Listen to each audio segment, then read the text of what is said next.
Hi, welcome to my channel, and today I'm going to be doing my August wrap up. Now August was another awesome month. I read 12 books, which I don't think I've ever done before. I don't think I've ever got over 10, so I am so proud of myself. Basically this month was a month of lots of short books and lots of thick books that were really good and I read in a couple of days.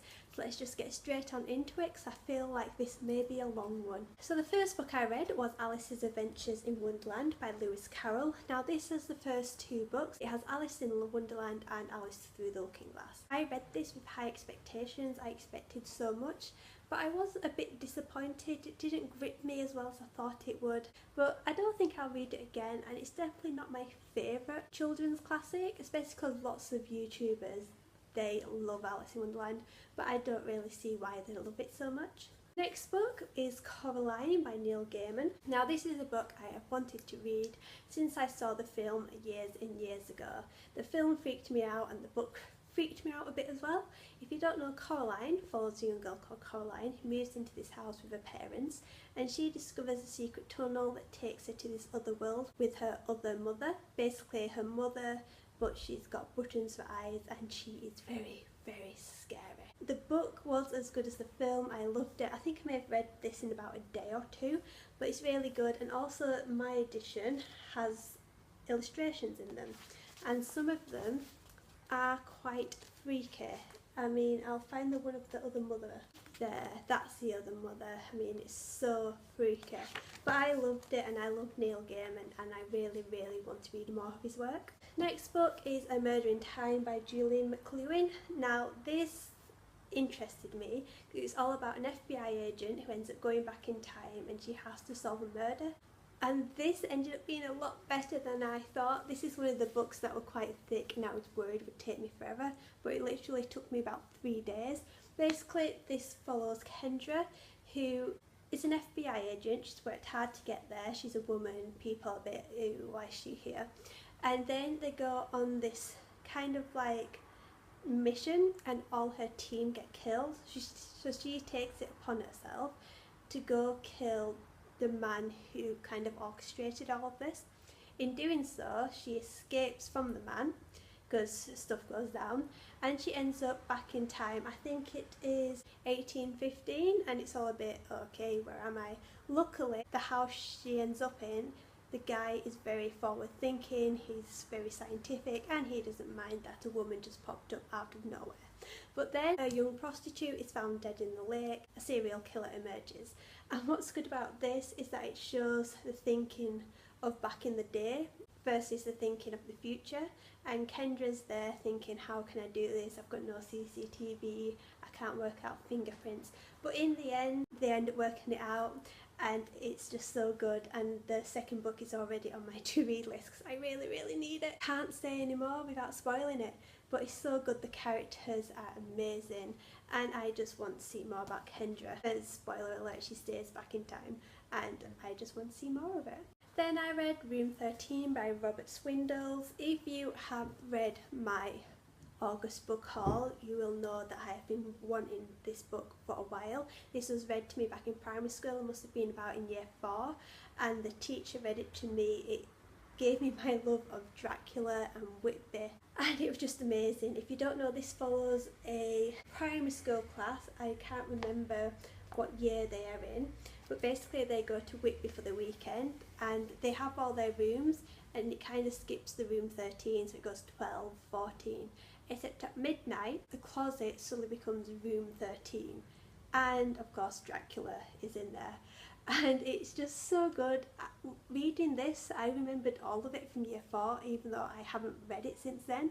So it shows how good a book this is, and if you've been around Whitby, you will know the places that it mentions. But yeah, if you have read this book at school yourself, please comment down below, because I posted a picture on Facebook and almost everyone came back with, oh my god, I read this, it was amazing at school. So I just want to see how many people have actually had this read to them at school and what they thought of it, because I loved it. Then I finally read Eleanor Park by Rainbow Rowell. Now I read Fangirl and then I read this and oh my lord, it was amazing. Now again, I read this in about 2 days. It was that good. This follows Eleanor and Park, obviously. Eleanor is a new girl to a school. Park's kind of been there for a while, he's got his place, but they end up sitting next to each other on the bus to school, and they kind of make this friendship through music and comics, and it's really good. They're both in totally different relationships. Eleanor's kind of an abusive stepfather and she comes from all that. Park's quite, I would say, a happy family, well, a lot happier than Eleanor's, and it's such a sad ending.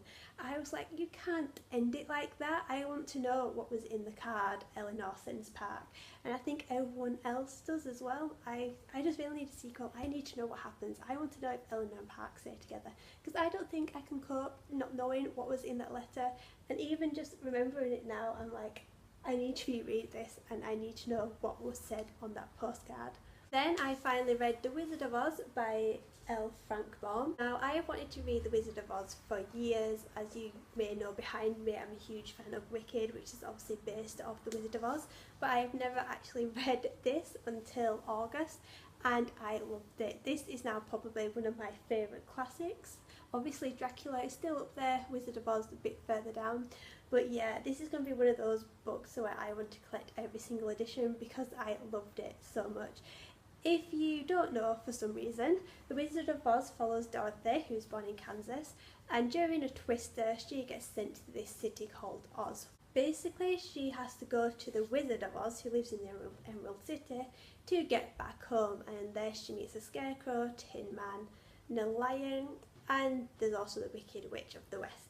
And it just all follows from there. It's so cute, it's so adorable, and this has really cute illustrations in as well, if I can find you some. So look there, you've got little cute illustrations, that's of the Scarecrow and the Tin Man, and the mice as well. It's just so cute and adorable, and I loved it. After that I read Heartless by Marissa Meyer. When I did my book depository giveaway, the winner asked for Heartless, and so I decided to order myself the book as well, because of might as well, and I wanted to read it. This is basically, as you can probably tell, is a retelling of The Queen of Hearts from Alice in Wonderland. I thought reading this the same month that I read Alice in Wonderland would be quite good, because then I can kind of get the similarities between them. Basically this follows Catherine. In the City of Hearts, the king is eyeing her to be his queen. She's not really interested because she wants to open a bakery, but then everyone's like, you're the daughter of a duchess, you cannot open a bakery. Also, you're a woman, you cannot do that. But then she meets this joker, and he takes her on an adventure where she meets the Hatter, who isn't yet mad, he's running from time. And there's the Jabberwocky there as well, because Jabberwocky's always there. And it just ended up being really nice. It was so sad as well. And yeah, I just really liked it, and this has made me more excited to read The Lunar Chronicles by Marissa Meyer. So hopefully that will be as good as this. Then I read Daughter of the Burning City by Amanda Foody. Now this was July's Fairy Loot book, and I didn't really know much about it. Sorry, I'm just getting pins and needles in my feet. But yeah, I didn't know much about it, but I started reading it and I fell in love with this. Basically this follows Serena, who works in the travelling circus or travelling festival Gomorrah, I believe that's how it's pronounced. And she is an illusion worker, which means she can create illusions, and she's kind of created this family of different illusions. But then one day her illusion turns up dead, even though it's an illusion and it cannot be killed. And then another one turns up dead, so everyone's like, okay, we need to sort this out. Who is killing off who? Is it some kind of political thing because people don't like Gomorrah? And it's just all from there. There's twists and turns that I did not expect, and I cannot tell you because it will spoil it. But I think this is a standalone, and I'm so upset about it being a standalone. I know Amanda Foody has another book coming out, but I think it's totally different. I don't think it's related to this. But I would love to know more, because the ending, I want to see what happens, and yeah, this is just amazing. And also look at that cover as well, just the purples. It is, yeah, I just loved it. I think I read this in 2 days because I've just sat there reading it, and I was like, I want to know more, I want to know more. The characters are just amazing. Serena, I love Serena, and again it just kept you hanging because I wanted to know what happened. I wanted to know who was killing these characters. And basically there's a review on Goodreads that says this is Cluedo in a circus, and that is probably the best review I've ever seen, and it fits this so well. So if you like circuses, a murder, then this is your book. But then I read Anne Frank's diary, so the diary of a young girl, obviously by Anne Frank. Now, as a history graduate, I have never actually read Anne Frank's diary, so I feel quite ashamed that I've never read it, but now I have, and I'm so glad. I loved it. Some bits were a bit boring, but she was living in an attic, so there wasn't quite that much to talk about. But reading it, you just fell in love with Anne so much. She's such a clever girl who knows what she's on about, who understands a lot. And it's such a shame that she died in the concentration camps, because she could have had such a good future. I mean, seriously, you have to read this book to understand it. I think it's a bit life-changing as well, so yeah, you need to read this book. Then I read Feed by Mira Grant. So if you know me, this book has been on my TBR for a while. Sorry, again, I'm just moving because of pins and needles. But yeah, Feed has been on my TBR for quite a while, and I am so glad I picked it up. Again, for a big book, I read this in just a couple of days. I was reading 100 pages per day. It was that good. This follows two bloggers a few years after the apocalypse. Basically, they found the cure to cancer and the common cold. When these cures came together, it sparked off a huge zombie apocalypse. And now the other way people get news is through bloggers. So this follows the presidential campaign, and these two bloggers, her brother and sister, get to follow one of the campaigners around. And basically it comes through sabotage, people keep dying, zombie outbreaks keep coming out randomly. It happens to be following them around. And again, like a lot of other books, I love the characters, and it's also so upsetting. I was like reading it going, someone's going to die, someone's going to die, and then someone died and I was so upset. But then this is the trilogy, so I am hoping that I get the other books for my birthday or Christmas. If not, I will be buying them in January straight away, because I really want to know how this ends, because again, so many twists and turns that you just did not expect. The outcome was a tiny bit obvious, but it didn't ruin anything. The characters are great, the writing was great, and yeah, I just loved it so much. After that, I read Behind Closed Doors by B.A. Paris. So, as you know, recently thrillers haven't really been agreeing with me, but thankfully I picked this up and it has restored my faith. This was amazing. This basically follows a couple, Jack and Grace, and from the outside they look like the perfect couple. But what you don't know is that Jack is actually keeping Grace prisoner. She can't do anything, she can't leave her little bedroom without his say-so, she can't go anywhere alone. And it turns out he is basically keeping her hostage because he is someone who feeds on fear. He's kind of basically one of those psychopath men you read about all the time. And he's keeping her because he wants her sister, because her sister has Down syndrome, and he wants to pop her in this room, in the scary room, so that she will just lose her mind with fear. He is that disgusting. That's the thing, reading this, I hated Jack, but at the same time I was like, Grace, please just get out. And then also you have that helper there who kind of secretly helps her, and you're just like, well done, I love you so much. And yeah, I really like this, and I might see if B.A. Paris has had any more books out, because I really think I may give her a go, because this book, I just kept you hooked, and you need to read it, you really do. Last book now, and that is Salt to the Sea by Ruta Sepetys.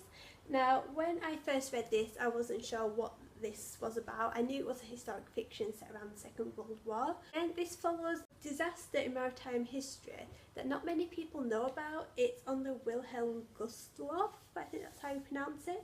Basically, lots of refugees from Germany were getting on a boat to freedom because they were coming away from Russia. But then the boat literally gets torpedoed and it sinks, and about a good 15,000 people died.